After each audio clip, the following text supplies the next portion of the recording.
Boa noite ou boa tarde a todos, dependendo do relógio, né?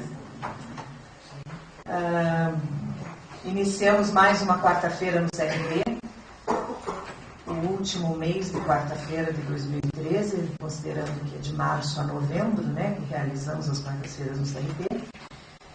Este mês a temática é violências, e a mesa de hoje vai tratar da banalização e a construção da violência.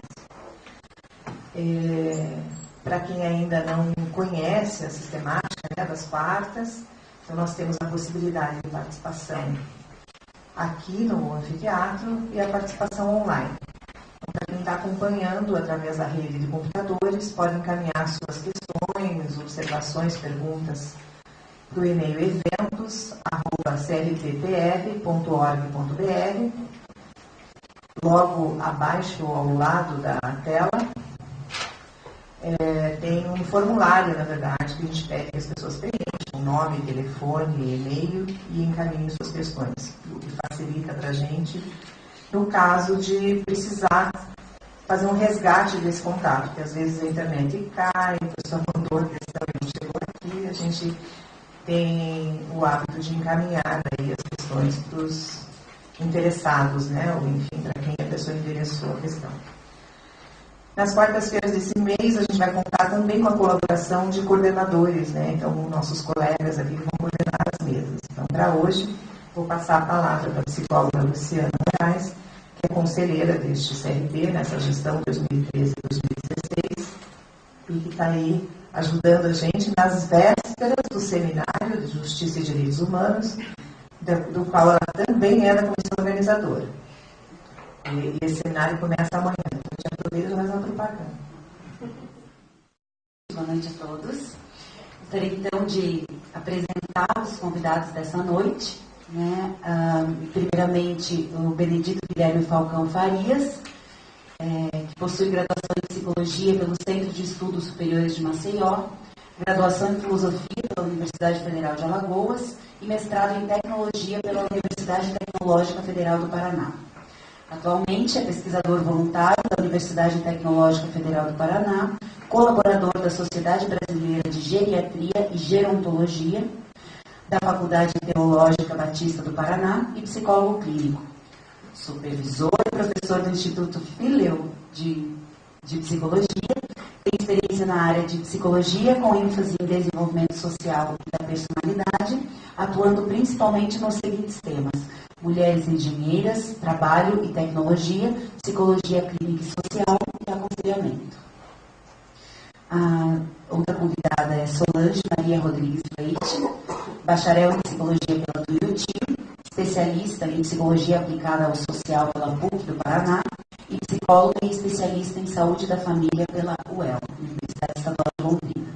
Sua experiência e atuação junto aos movimentos sociais iniciou na década de 80, foi membro da União Paranaense dos Estudantes, participou da fundação e organização do movimento feminista no Paraná e realizou palestras na Abrapso.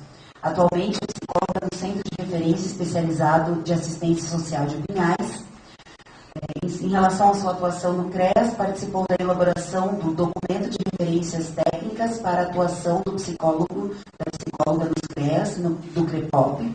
Colaborou com o debate online, Psicologia e CREAS, Identidades e Desafios, pelo CREPOP do Conselho Federal de Psicologia, e na oficina Prontuário da Família, organizada pelo Ministério do Desenvolvimento Social e Combate à Fome. É membro do Colegiado PET-SUAS e participa da coordenação do Fórum Nacional de Trabalhadores do SUAS e é conselheira da atual gestão do CRB Paraná.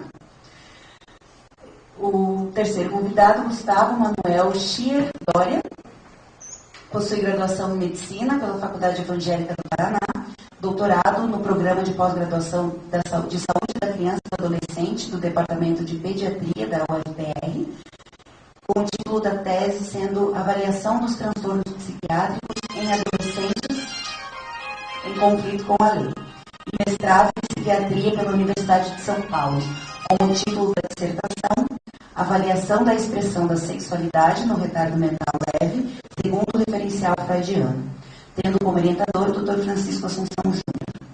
Tem experiência na área de medicina, com ênfase em psiquiatria, especialista pela Associação Brasileira de Psiquiatria, infância e da adolescência, atuando principalmente nos seguintes temas: psiquiatria e psicoterapia da infância e adolescência, pesquisador na área da infância e da adolescência, nas áreas do transtorno de abuso de substâncias e transtorno de conduta e automutilação, atuando como professor colaborador do Programa de Pós-Graduação em Saúde da Criança e do Adolescente, no Departamento de Pediatria da UFPR e supervisor do Ambulatório de Psiquiatria da Infância e Adolescência do HC, da UFPR também. Então, sejam muito bem-vindos os três a essa mesa. Contamos com a fala de vocês para poder desenvolver um pouco mais e avançar em relação a essa temática tão importante e relevante, né? Nesse momento, inclusive. Começamos com a Solange, 30 minutos de fala, ao final teremos espaço para perguntas, né? Então, vamos tocar a fala diretamente. Então, boa noite a todas e a todos os psicólogos hoje do Paraná e fora do Paraná que estão nos assistindo. E nós vamos, nesse primeiro momento, eu estou com um pouco da tarefa de situar essa questão da banalização um pouco acompanhada com políticas públicas e avanço na garantia de direitos colocado no século XXI. Né? E nesse sentido, eu começaria com uma afirmação e vou trabalhar com duas pesquisadoras como referenciais, Arende e Maria Helena Chauí, que foi uma visita que fiz rapidamente para buscar essa questão no fundo do desenvolvimento teórico sobre banalização. A gente usa a palavra banalização, né, e tratando desse sentido da pesquisa, eu começaria dizendo o que a Arende diz, que a violência pode ser justificada, mas nunca será legítima. E é com essa afirmação que ela aponta, e vou estar com o papel aqui para mim não me perder, porque foi uma busca e uma visita rápida, mas ela fala muito que a gente faz alguma confusão e trata algumas palavras como sinônimos. E é nesse sentido, nesse resgate, né, que ela vem desconstruir algumas questões que estão relacionadas até no campo da biologia, como a irracionalidade do ato violento. Então, ela vai trabalhar algumas palavras como poder, vigor, força, autoridade e violência. Quando ela traz e procura didaticamente conceituar essas palavras, ela vai trazer que o poder ele está muito relacionado com a questão humana do fazer. Né? Então, ela vai dizer que corresponde à habilidade humana, não apenas para agir, mas para agir em concerto, com ser, no consenso, na busca, né, da unidade, da unanimidade. Aí ela vai falar do vigor, que o vigor ele está relacionado enquanto entidade individual, ou seja, é uma propriedade inerente ao indivíduo, ao objeto, que estaria dito que o vigor estaria relacionado ao caráter, né? A gente vai falando nesse sentido. Já a força, e todas essas palavras, quando ela vai distinguindo, é que muitas vezes a gente bota o conceito da violência no poder, né? Por isso da gente tentar relacionar essas palavras. A força é um termo destacado pela autora como sinônimo de violência, mais utilizado no discurso cotidiano. Ele usou a força. A violência foi de força física. E, na verdade, o conceito que seria, o que essa palavra quer dizer, na verdade, ela está ligada com relação às forças da natureza, à energia liberada. Força tem esse sentido. A autoridade também, muitas vezes, a gente trata como se fosse o conceito e a palavra direta de violência. Ela pode ser investida em pessoas ou postos hierárquicos, em que as pessoas obedeçam, é inquestionável a autoridade. Sendo inquestionável, ela não precisa da coerção ou da persuasão para acontecer. E, por fim, aí ela vem falar o que é a violência. Aí ela vai dizer que distingue-se de todos os demais pelo seu caráter instrumental. A violência, no sentido da palavra estudada, né, e apontada por ela está muito íntima do vigor. A violência, ela se aproxima mais do vigor, que o vigor aqui é aquela unicidade, vamos dizer, a singularidade, né, o individual. Então, nesse sentido, ela vai dizer que, na verdade, a gente não pode dizer que é a violência que gera o poder, mas muito pelo contrário. E aí, no estudo dela, ela vai trazendo um pouco das palavras que ela acabou, né, descrevendo e o sentido relacionado com a violência, dizendo que, na verdade, o poder e violência são opostos nesse sentido. Então, onde um domina absolutamente, o outro vai estar ausente. Se o poder ele está relacionado com uma relação de grupo, né, então a violência ela acaba ocorrendo pela fragilidade do poder. Então, se for buscar algumas histórias das guerras da humanidade, é uma leitura muito interessante e eu a compreendo ela como pesquisadora e referência para a gente fazer o trabalho do Sistema Único da Assistência Social, inclusive. Porque a gente fala das dimensões da violência. Então, quando a gente faz uma discussão trabalhando com os fenômenos sociais, a gente fala que a gente, quando chega um conflito ou um fenômeno de violência, usando na banalização, né, do sentido da violência, normalmente uma violência física, uma separação, um divórcio, um patrimônio, uma mágoa, uma traição, uma violência física, e aí você vai vendo os inúmeros, né, dimensões daquele relato que chega na questão, por exemplo, de mulheres vítimas de violência, que ela chega com o boletim de ocorrência, né? Então, assim, se fosse pela fala, pelo dado, bastava o boletim dizer, tá bom, ela sofreu violência física, já foi PML, tá certo. Quando ela abre o cotidiano dela, a gente vai vendo o poder desinstituído. Então, a gente percebe alterações de papéis sociais. E aí você vê adolescente virando o marido e o pai na família para segurar o processo de violência do madrasto com a mãe.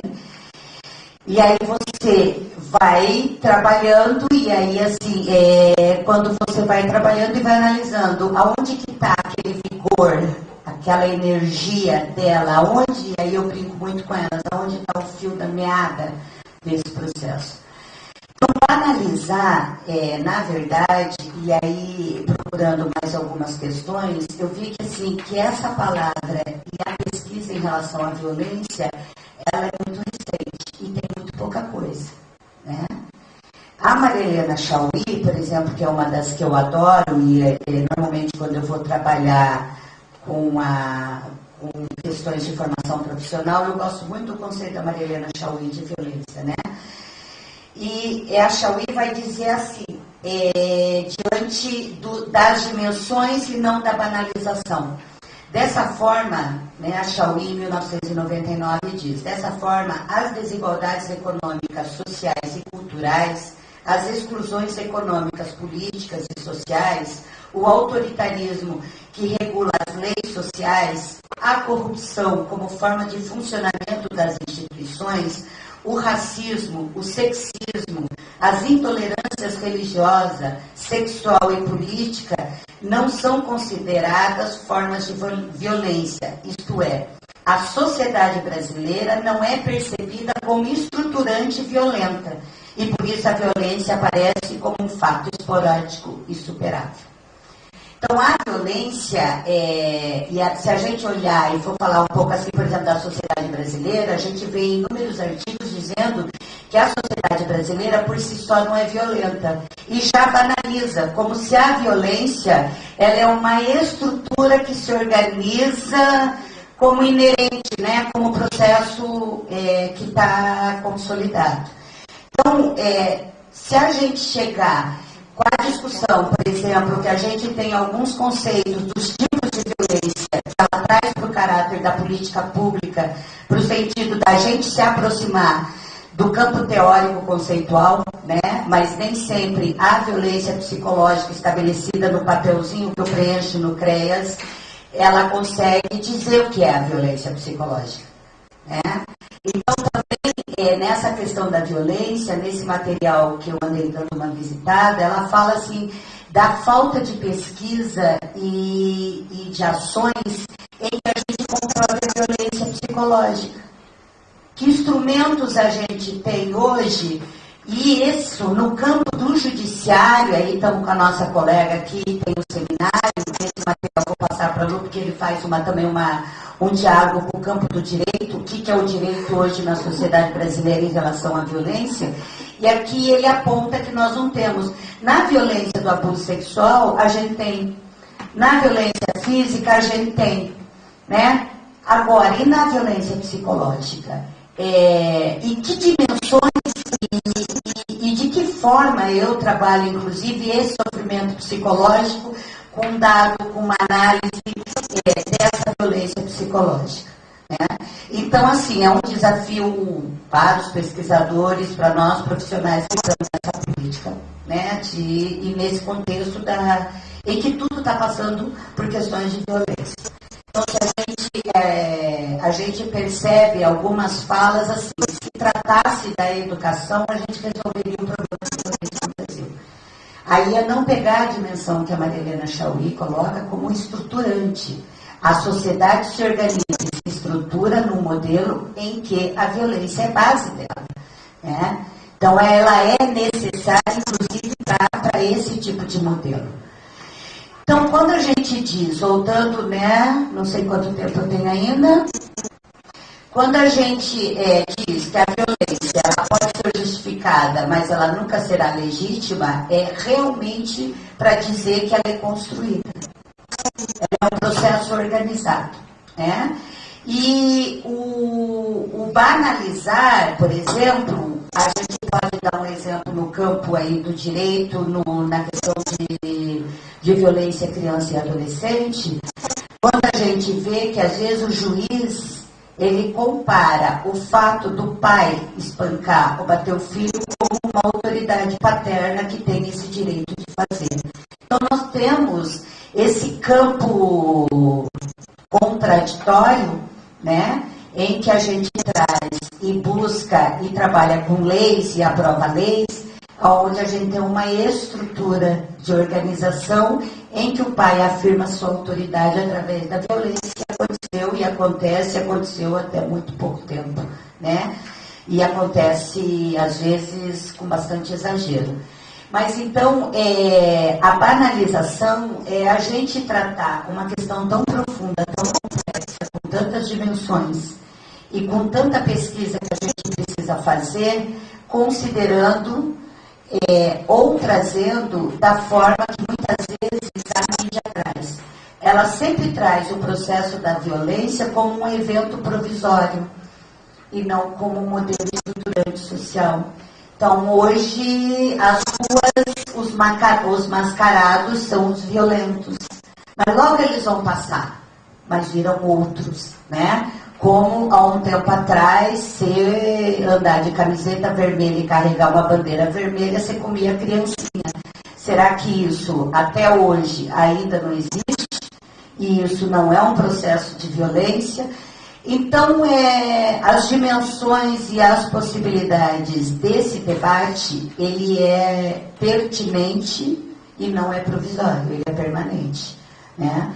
E eu vejo com a discussão, a gente está no planejamento estratégico da nova gestão, o quanto nós precisamos nos organizar lá na Comissão dos Direitos Humanos para a gente trazer e desconstruir essa violência como naturalizada, essa banalização como normal, sempre foi assim, né? E é nesse sentido que ela se perpetua e que ela se reproduz. Então, por enquanto, obrigada, e depois a gente pode contribuir com mais algumas coisas.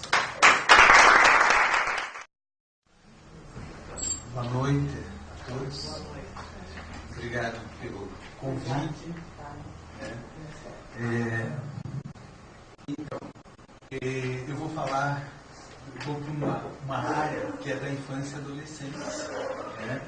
E da falta de limites à transgressão. Eu, como pesquisa do meu doutorado, fiz com adolescentes em conflito com a lei. Eu fiz uma pesquisa sendo médico, uma pesquisa bastante médica, que prevê os transtornos psiquiátricos nessa população.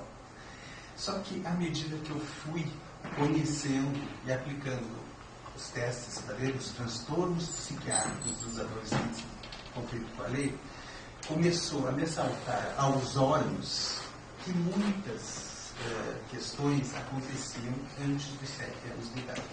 Porque para eu dar alguns diagnósticos de transtornos psiquiátricos, teria que ter os sintomas antes dos 7 anos de idade. E o que eu comecei a perceber? Que os adolescentes deram sinais na primeira infância, deram sinais na escola, nada foi feito e eles foram, talvez, atendidos ou sofreram uma violência, não sei, de estarem dentro de medidas socioeducativas, né, onde eles iriam cumprir no mínimo 45 dias. E eles deram sinais na primeira infância, na segunda infância. E daí eu falo um pouco, vou falar daí da transgressão que a gente vê nos adolescentes em conflito com a lei, né? Mas antes eu vou falar também da questão da falta de limites, né? E nisso eu vou estar falando em relação ao desenvolvimento infantil. E a complexidade desse desenvolvimento infantil, né? Como é complexo o desenvolvimento infantil, que tem tanto interações biológicas, eu como médico olho essas questões, né, assim, psicológicas, sociais, né? E na infância, né, o organismo é dinâmico, sujeito a vicissitudes de uma mudança contínua de fatores tanto internos da criança, endógenos, do organismo dela, quanto dos fatores externos, exógenos, né? E essas vicissitudes, né, podem ser vicissitudes biológicas, vicissitudes psicológicas, vicissitudes sociais nesse desenvolvimento infanto-juvenil. E sempre quando eu vou falar de criança, eu acho assim que quando a gente atende uma criança, um adolescente, a gente tem que ter um conhecimento pelo menos básico assim, do que é um crescimento, mas do crescimento físico mesmo da criança. E que conforme as vicissitudes que ela passa na vida dela, é afetado esse crescimento físico também. Depois que a gente descarta todas as questões orgânicas, a gente vê que tem questões que ela vê no meio dela, e algumas vezes até vítimas de violência, que vão afetar essa questão do crescimento. A questão do desenvolvimento psicomotor, né? O desenvolvimento cognitivo da criança. Eu utilizo mais, cada pessoa vai estudar uma questão do cognitivo, eu gosto do Piaget, para olhar o desenvolvimento cognitivo da criança e o desenvolvimento emocional, né? Então, para olhar a criança no seu todo, né? E o indicativo do crescimento físico, a criança que está crescendo bem fisicamente, muitas vezes ela está nos mostrando também que ela está com uma saúde física e mental e que muitas vezes esse ambiente está tendo uma qualidade, né, psicossocial ali para o indivíduo. E eu vou falar bem rapidamente, assim, porque algumas vezes eu falo do desenvolvimento físico, bastante coisas, das questões hormonais que estão afetadas, que são afetadas, tal, mas aqui eu acho que como eu quero ir para o tema, daí não vou me prender nessas questões. No desenvolvimento psicomotor, a gente tem que conhecer tanto assim, essa criança, no amadurecimento céfalo-caudal dela, ela firmou o pescocinho, ela sentou, ela engatinhou, ela andou, e as marcas do desenvolvimento foram nos momentos corretos, porque algumas vezes, conforme o que está se passando por ela, o que essa criança está passando, atrapalha esse desenvolvimento psicomotor também. A área da audição, da linguagem, das visomotricidades, a área do comportamento e da interação social. Né? No desenvolvimento cognitivo, né, a gente vai ver muito como é que essa criança se organiza, como é que ela lida com a lógica, porque daí chega lá na idade de 6, 7 anos que ela já busca o conhecimento, ela não age mais só pelo que ela está percebendo, mas ela começa a usar a lógica. Né? Ela está naquela fase, ela está usando a visão da lógica. Como é que é o pensamento dessa criança? Como é que ela compreende o mundo? Como é que ela age? Né? Como é que ela está construindo o seu conhecimento? Né? Isso a gente vê nas atividades do cotidiano, nos jogos, nos gestos, nas linguagens, nas interações sociais, nas brincadeiras, tudo isso a gente pode observar. Né? Como é que essa criança está se adaptando, como é que é o rendimento acadêmico dela, como é que ela é a responsabilidade dela, a independência, a cooperação, e se ela está desenvolvendo essas noções também. Né? E no desenvolvimento emocional da criança, isso a psicanálise trouxe muito para a gente, né? Falando dos primeiros anos de vida, que são parte fundamental, né? E depois todas as teorias falam isso, que os primeiros anos de vida são fundamental para o desenvolvimento infantil e que as primeiras relações servem de base para o estabelecimento das próximas relações. Né? Tá. E até uma professora minha falava, minha primeira professora que estudei psicanálise, ela falava muito assim, da questão que todo mundo nasce com um número de soldadinhos dentro de si. Né? E que à medida que a gente vai vivendo na vida, a gente vai ou acumulando mais soldadinhos ou perdendo soldadinhos. Né? Então, essas primeiras relações, elas vão nos ajudar nessa construção e nesse equipamento para o desenvolvimento infantil. Né? O Winnicott, que é um psicanalista, que daí para quem estudou violência, é muito importante, porque ele estudou as crianças que pós-guerra, né? e que perderam seus pais, e que a partir daí elas começam a ter comportamentos violentos. Né? E ele fala uma coisa assim, o ambiente tem fundamental importância no desenvolvimento infantil. Né? E que ele conseguiu perceber isso. E a gente sabe que as vivências entre a mãe e o bebê são cruciais para o desenvolvimento infantil, essa capacidade da mãe entender o bebê e transmitir para o bebê as coisas que estão acontecendo, né?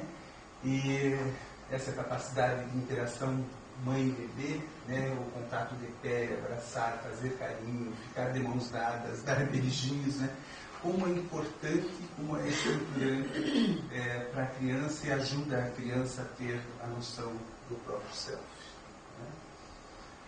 Mas a psicanálise, por muito tempo, ficou estudando a mãe, a relação mãe-bebê. Dos anos 80 para cá, daí começaram a falar da questão do pai, né? A importância efetiva do pai, né? Que o pai é importante, né, nessa questão para ajudar a mostrar o que o mundo oferece, dar limites, ajudar na socialização. E quando a gente fala da falta de limites, o pai tem uma importância né, grande na questão dos limites. Mas a gente sabe que a nossa sociedade ela veio se transformando nessa questão do papel do pai, né, dentro de casa, na educação dos filhos, né? E veio se organizando, né, esse homem dentro da família, né, e a importância dos papéis do homem dentro da família, né, que passou de ser aquele homem que estava ali só para autoridade, mas ter uma relação também afetiva, né, e terminando com aquela dicotomia que era muito grande, né. Mas, por um outro lado, tinha um homem antes que era a questão da autoridade, aquela questão, né, que, para algumas coisas, para o limite, também é importante. Né? Então, em relação ao pai, a participação ativa na criação dos filhos, contribuindo para o desenvolvimento desses de uma forma mais agradável e satisfatória. As relações entre pais e filhos se modificou, não sendo mais baseado na imposição da autoridade. O diálogo, né, e quando a gente fala na questão de falta de limite, né, o diálogo é uma questão bastante importante, né, um elemento importante dentro do contexto familiar, ajuda a convivência entre os membros da família, né, e a educação das crianças perdeu esses aspectos mais autoritários. Né. Daí a gente vai no desenvolvimento infantil para a fase lá escolar da criança, onde na fase escolar a criança vai ter algumas aquisições de papéis, de regra, começar a internalizar os mecanismos de competência, de controle, de se sentir capaz, ou conforme ela for conduzida, né, ela vai se sentir também incapaz, né. Nessa fase escolar, a criança já tem algumas noções, né, de uma percepção rigorosa do certo e do errado. Lá na fase de 6, 7 anos, ela já tem essa noção. Algumas vezes elas ficam até meio radicais em relação a isso. Isso pode, não pode, né? E o professor, ele está fazendo isso e eles têm, né? Normalmente eles costumam brincar com crianças do mesmo sexo, né? Clubes, grupos, jogos e regras claras são importantes nessa fase, né? Vão criando teorias sobre sexo, exploram isso com os amigos, né? E o estabelecimento de relações de amizade é um fator de proteção para a aprendizagem e para a saúde mental. Daí, no desenvolvimento infantil, eu estou fazendo um retrospecto bem rápido, né? Daí a gente passa para a questão da adolescência, onde fala-se, né, da adolescência como esse período de grande tormenta que o adolescente está passando pelas modificações e transformações do seu corpo, né? E as demandas que a vida fica pedindo para eles, né? E a dificuldade, né, de ser adolescente nos dias de hoje, como as transformações das instituições, as crises de valores, né, as questões mais imediatas, as ameaças do que pode fazer, do que não pode fazer, pode sair de casa, não pode sair de casa, as novas formas e características dos relacionamentos e, principalmente, hoje em dia, a questão da influência da mídia e da virtualidade, que tem um impacto no desenvolvimento, né, infantil das crianças e que a gente ainda nem tem muita noção de que impacto que vai ser esse. Né? Aqui eu começo a pensar, assim, até na questão da construção da falta de limites, né? Que é a questão que eu falando um pouco do adolescente, mas que depois a gente pode passar para a criança, né? Que após a puberdade e na adolescência, né, começa uma relação mais conflitiva entre o adolescente e os pais, e que isso é natural. Não sei como chamar, como essa questão conflitiva. E algumas vezes ela é até saudável nesse desenvolvimento do adolescente, dele ter esses conflitos. E brigar por roupa, por horário, por essas questões. Porque tem algumas famílias, né, sem conflito, onde não há falta, há uma falta, né, de marcação de limites e de diferenças geracionais, e que isso muitas vezes é um problema. É aquele pai que chega para conversar com a gente e diz bem assim: meu filho, é meu amigo, eu sou amigo dele, mais do que pai, do que mãe, eu sou amigo. Que pena, quase que eu digo isso. Né? Eu acho que você devia de ser pai e mãe, né? Eu acho que ele... Porque daí usa as mesmas roupas, sai junto, sai com os amigos do filho. Hoje em dia acho que tem uns que até ficam, né? Então, essas questões, e que daí perde-se os limites e das diferenças intergeracionais, e daí dizem assim, não tem limite. Ou aqueles adolescentes que querem fazer tudo para agradar os pais. Né? São tudo certinhos. Né? Eles querem fazer tudo para os pais ficarem dizendo, mas isso é bonitinho, isso não é isso, isso é ótimo e tal. E daí não vai se construindo a sua própria identidade também. Né? Bom, mas indo mais direto ao tema, e na questão do limite, e né, falar um pouquinho da questão da família, né, que é o lugar privilegiado para a promoção da educação infantil. Os valores morais e os padrões de conduta são adquiridos essencialmente através do convívio familiar. Né? A família é um grupo social que exerce grande influência sobre a vida das pessoas. A família é um grupo com uma organização complexa, inserido em um contexto social mais amplo, com o qual mantém constante interação, e tem um papel fundamental na constituição dos indivíduos e na organização da personalidade da criança.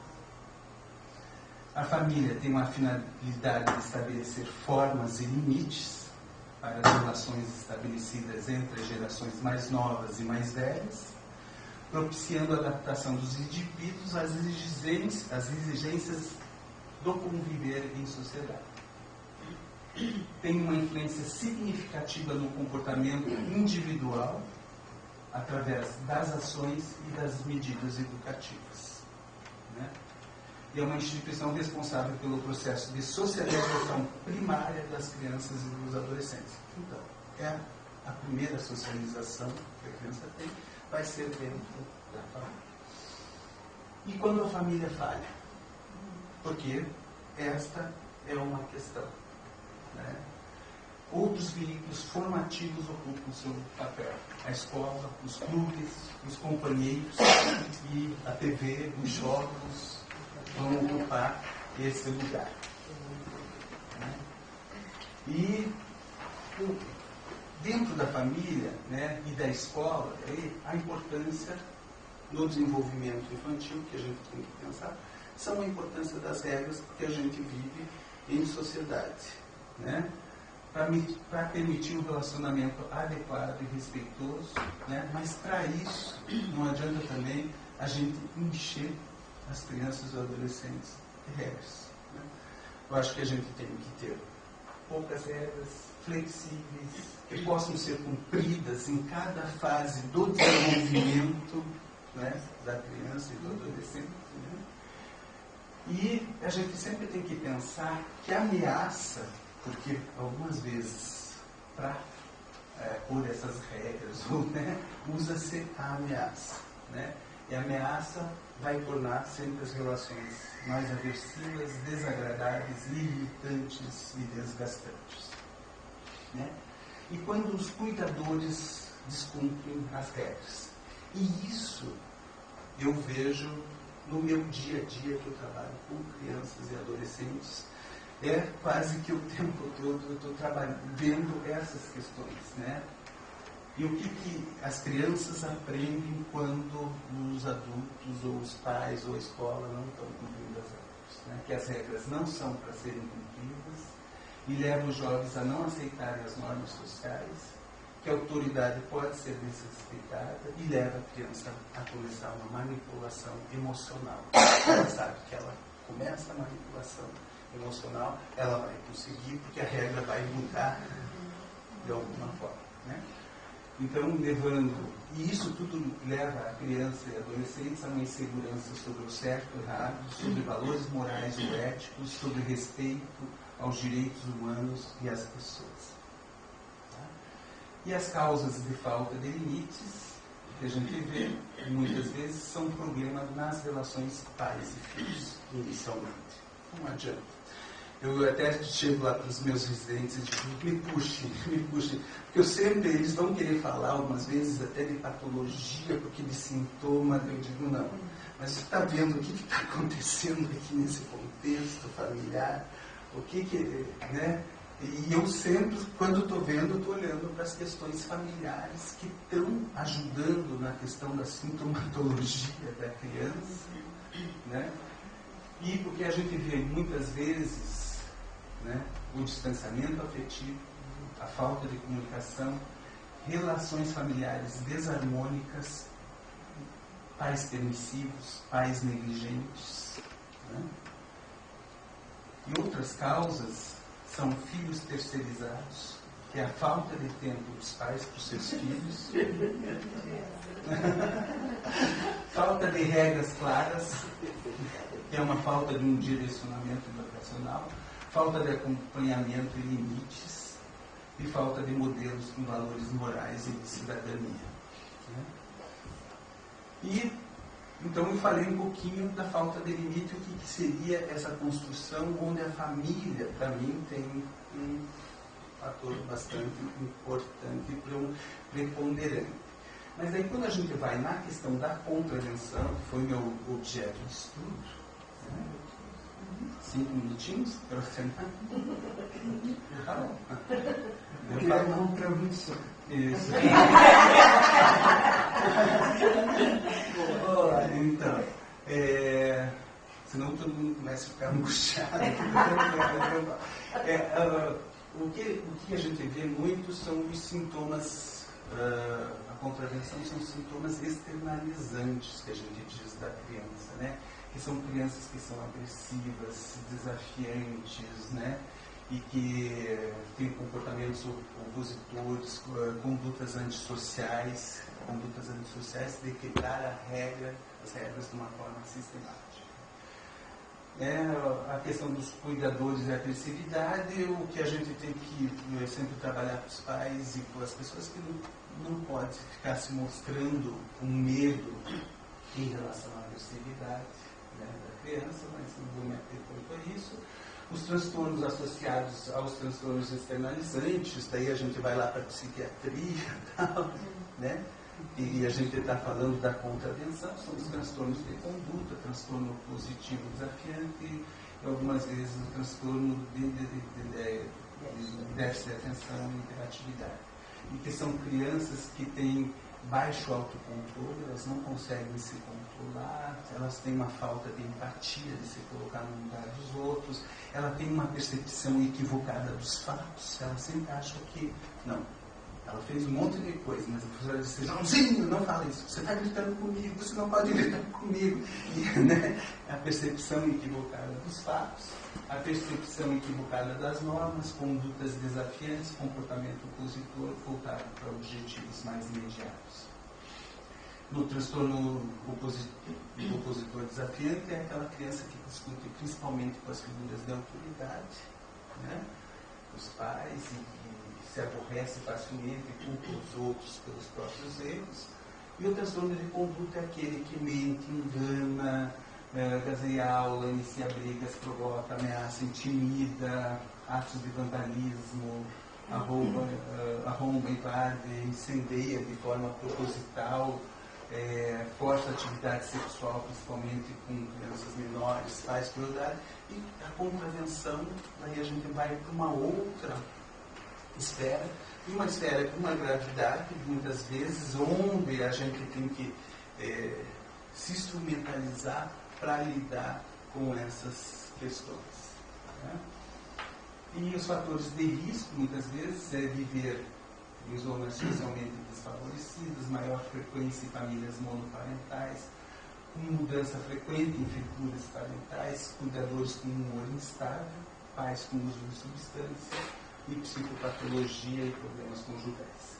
E a característica são aqueles que violam as regras, têm uma dificuldade de socialização, usam drogas algumas vezes, e com tudo isso que que eles fazem ainda tem ausência de culpa e tem uma hostilidade e destruição do patrimônio.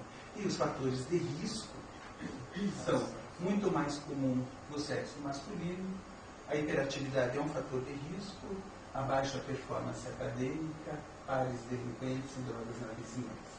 E os sinais de alerta, que eu gosto sempre de estar falando, que muitas vezes eles dão sinais de alerta na creche, né? Muita agressividade, envolvimento em brigas, acesso de raiva e desobediência, e um cuidado muito difícil no dia a dia. Gente, se a gente fizer uma interferência aqui, os estudos nos mostram que a gente muda e a coisa não vai, não se desenvolve. E na escola eles dão outros sinais de alerta, como agressividade, mau desempenho escolar, falta de escola, uso de substância. Né? Mas os fatores de risco são autoestima, falta de autoestima, e daí eles sofrem de um sentimento de inferioridade.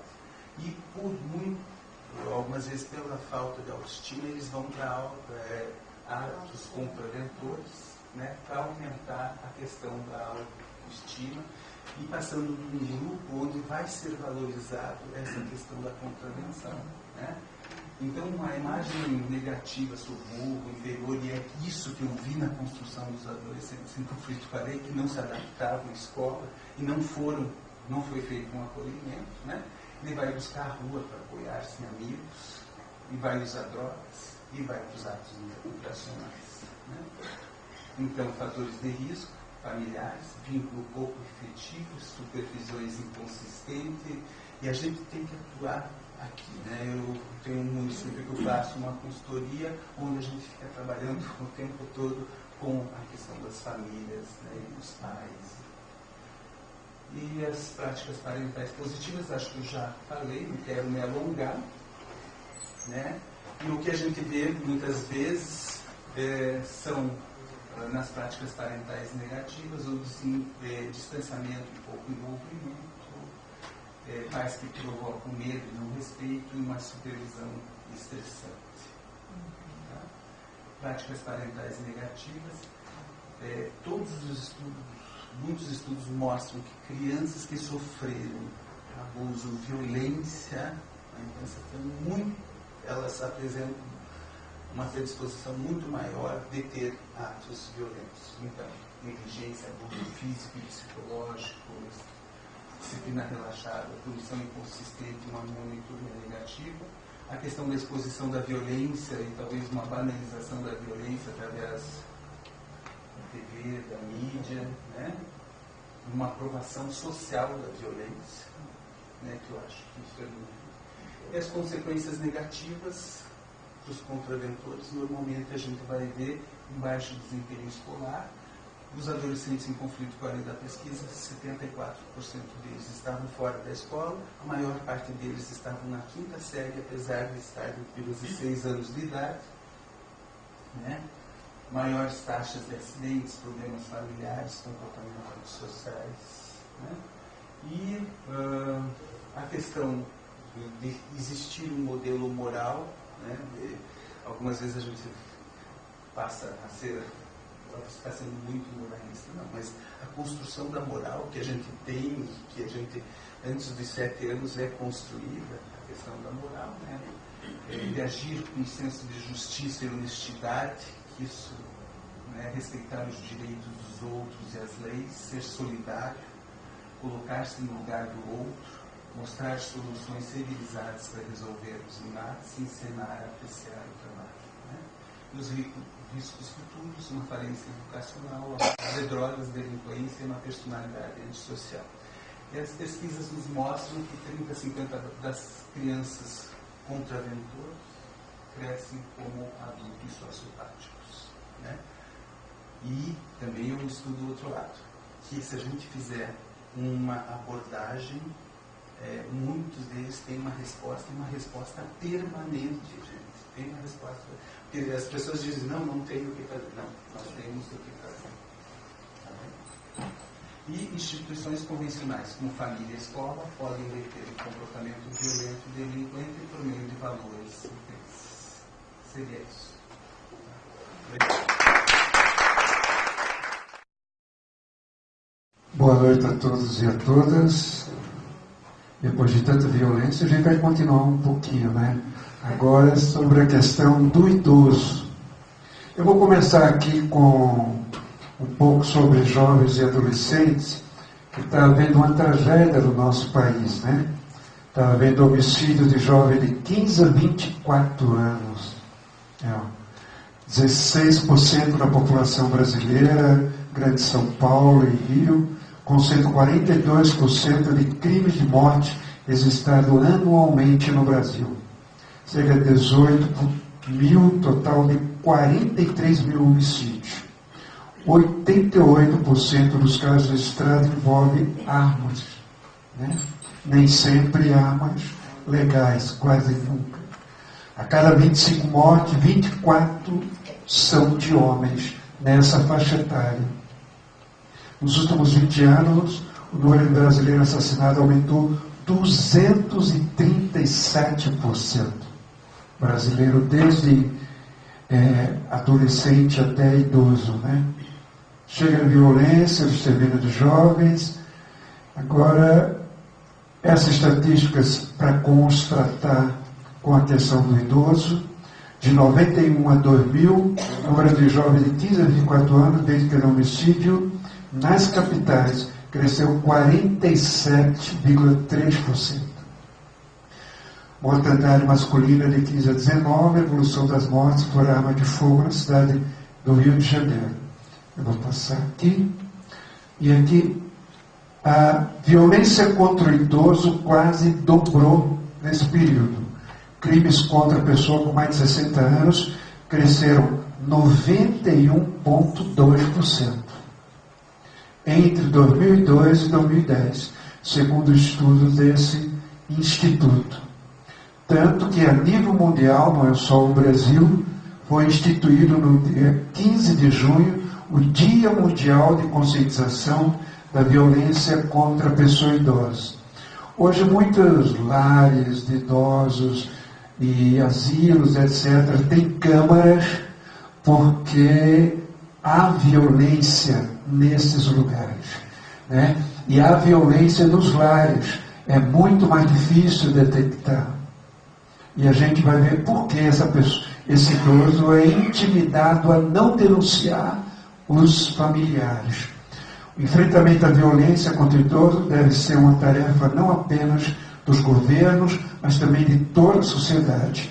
Defendeu nessa quarta-feira a ministra da Secretaria de Direitos Humanos, Maria do Rosário. Não só fazer uma política de governo, a gente fazer uma política de Estado, para que qualquer governo ponha em prática, né?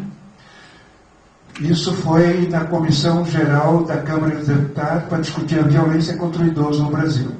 A ministra fez um apelo para que as famílias participem da luta pela melhoria na qualidade de vida dessa parcela da população. Olha o apelo dela. Quero fazer um apelo para que a sociedade e as famílias tomem para si a causa dos idosos. Discussou a ministra, segundo ela, nos últimos 2 anos, olha a quantidade de denúncias. Das mais de 50 mil denúncias recebidas pelo Disque 100 relacionadas a maltratos contra o idoso, a maioria foi relacionada à negligência no cuidado com os mais velhos. E, pasmem, a partir da própria família. Né? O perfil das denúncias indica que o maior número de vítimas são mulheres entre 76 e 80 anos de idade. De acordo com a ministra, o Brasil está passando uma mudança muito rápida. Na Europa, o número de idosos para dobrar durou 100 anos. No Brasil, está em torno de, ocorrerá em 40 anos, talvez menos. Está havendo uma PEC aqui em relação à contribuição previdenciária, né? O idoso paga a contribuição a vida inteira e paga imposto e contribuição também como aposentado. O médico de São Paulo, ele disse que a aposentadoria no Brasil não é prêmio, é castigo. pelo que a maioria recebe, né? A violência que se desenvolve no espaço intrafamiliar é bastante complexa e delicada, sendo extremamente difícil penetrar o silêncio das famílias dos idosos violentados. Eu sou da Sociedade de Geriatria e um amigo meu, médico, ele faz visitas domiciliares. E uma coisa é conversar com o idoso sozinho, outra coisa é com a família. O idoso sozinho, ele consegue se abrir para o médico, para o psicólogo. O idoso com a família, ele se retrai. Ele não fala se está havendo violência, né? A insegurança, o medo de represálias oriundo do conflito, da consanguinidade, da proximidade, do afeto, do amor, do instinto de proteção, de defesa do agressor, são alguns exemplos justificativos para a omissão dos idosos quando violentados por seus familiares. Eu já disse aqui uma vez, não é só a negligência, não é só a violência contra o idoso. O idoso superprotegido, ele é violentado. Tem idoso que não pode buscar um copo d'água na cozinha. Ele tem que ficar sentado, sendo servido como um rei o dia inteiro. Isso é doença. Isso não é cuidado, né?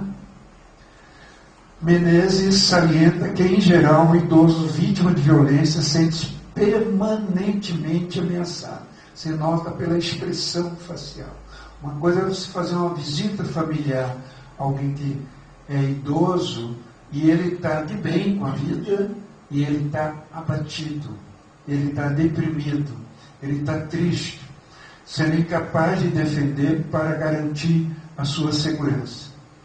Além disso, muitos desses indivíduos desconhecem o serviço de assistência e proteção contra a violência e não tem quem os ajude na busca de socorro.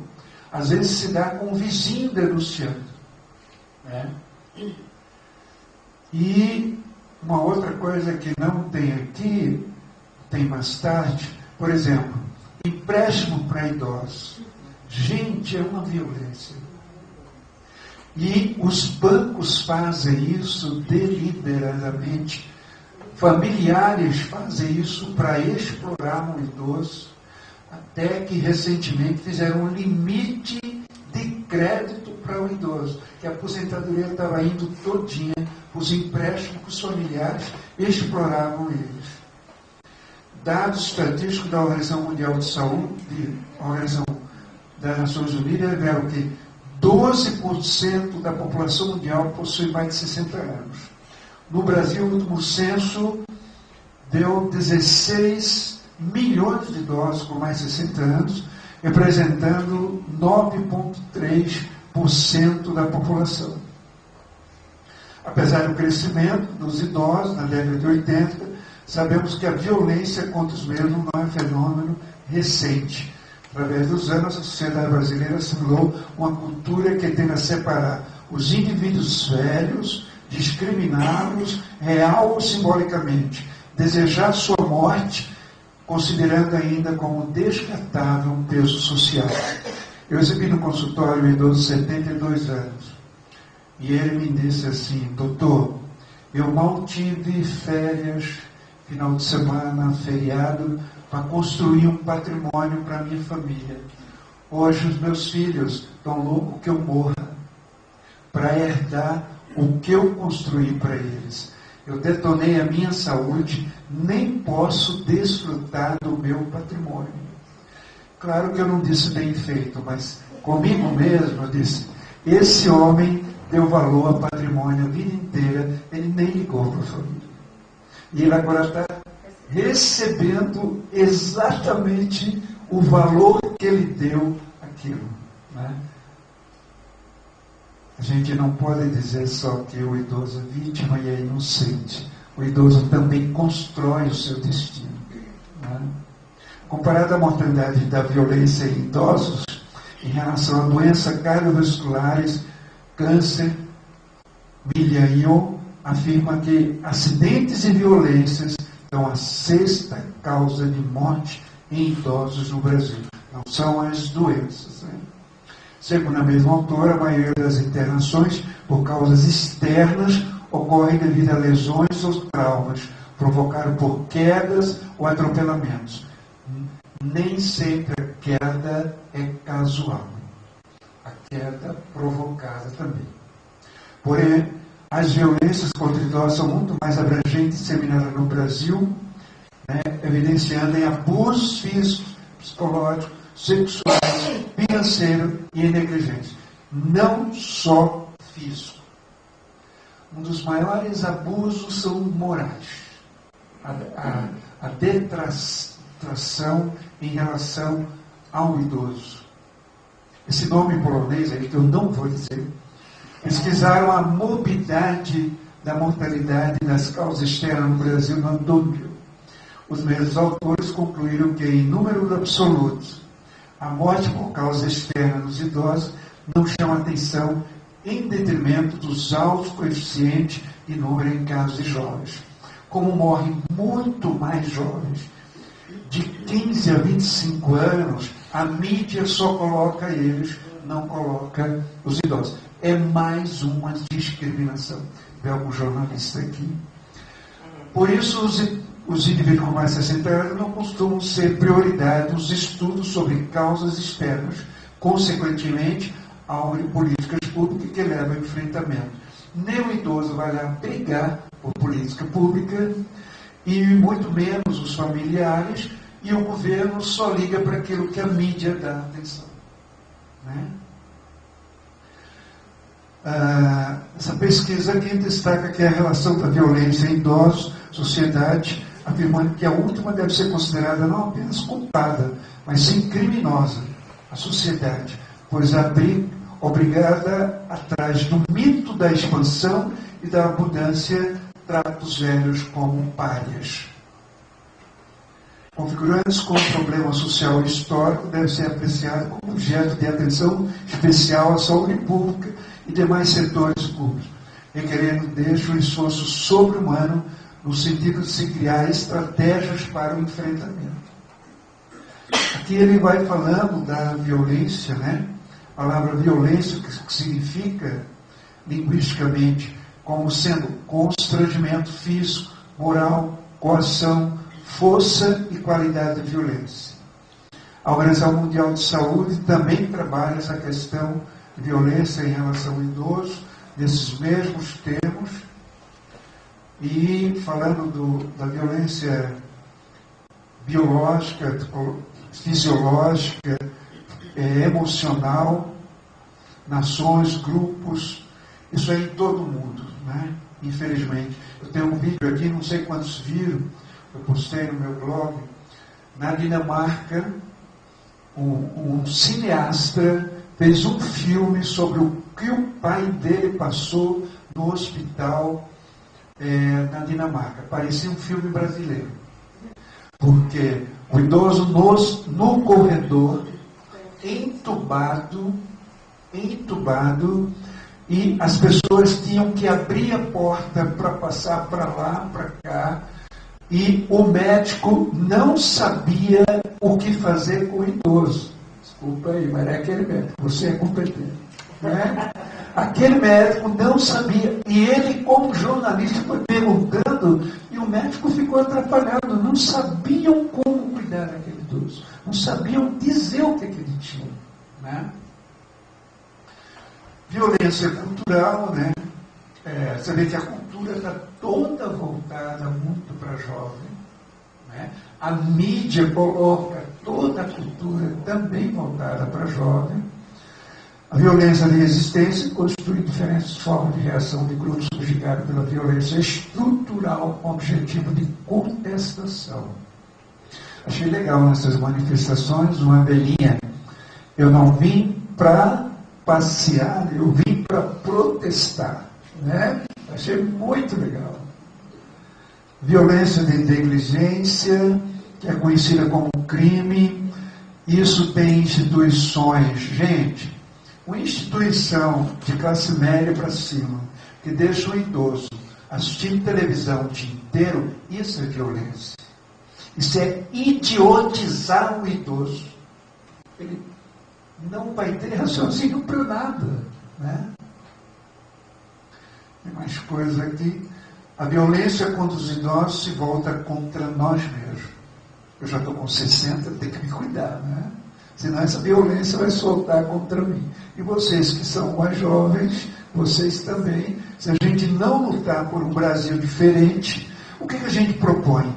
A antropologia da saúde propõe uma nova maneira de pensar e agir em relação ao corpo, à cultura e individualidade de cada ser humano, imbuída da teoria da complexidade do Edgar Morin. Já estou na hora, né? Eu vou ler só o Morin para a gente ir um pouquinho. Tem tempo? Que bom, eu estou aqui como locutor esportivo. A complexidade é uma palavra problema e não uma palavra solução. O pensamento complexo é não o que evita ou suprime um desafio, mas o que ajuda a revelá-lo e, por vezes, a ultrapassá-lo. A complexidade aparece certamente quando o pensamento simplificador falha. Velho é a si mesmo. Governo é a si mesmo. Mas integra nela tudo o que põe em ordem, clareza, distinção e precisão no conhecimento. No Brasil, na área científica e na área pública, política, isso é muito complexo. A gente não sabe o que fazer. Desculpa. Né? O que o Morin está dizendo é que quando é complexo, aí é que tem solução. Né? O papel da antropologia da saúde é tratar da doença, superando os limites biológicos do corpo e as explicações biométricas do homem. O que a gente propõe? A comunicação necessária para que nas gerações haja uma diminuição de violência é que isso seja uma coisa desde criança. A geriatria tem que estar na pediatria, tem que estar no jardim de infância, né? Através da família. Gustavo falou muito bem da questão dos valores, né? Cada vez, e esse cara de meia idade que quer ser igual filho, amigo, eu já ouvi um adolescente dizer: eu queria que meu pai não fosse meu amigo, eu queria que ele fosse pai. E a gente chama esse cara, que não é o cara, é o adolescente. Ele é um adulto adolescente. Ele não assumiu ainda, né? A mudança através da saúde, nas políticas públicas, através dos valores, através da solidariedade.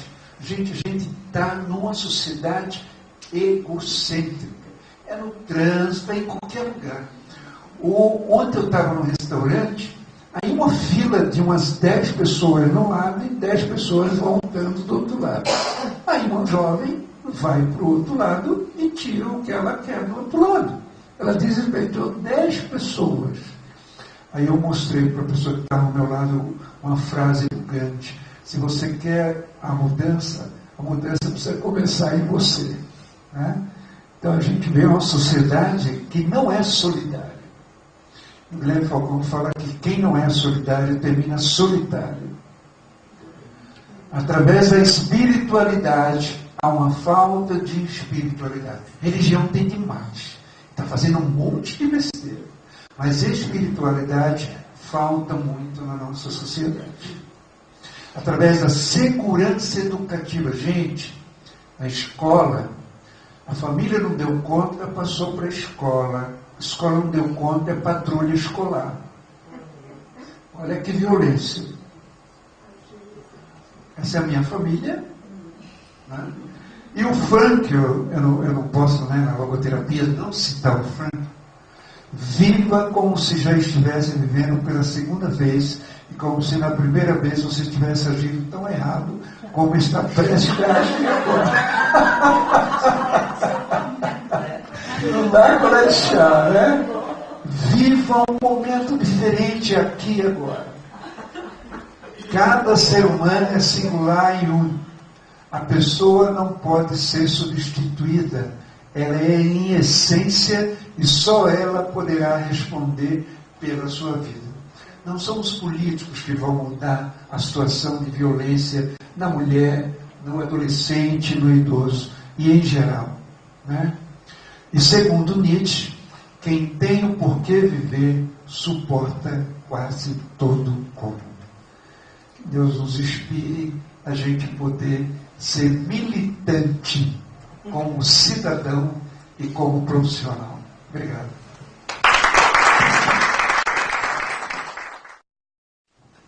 Boa noite a todos e todas. Me chamo César, sou psicólogo.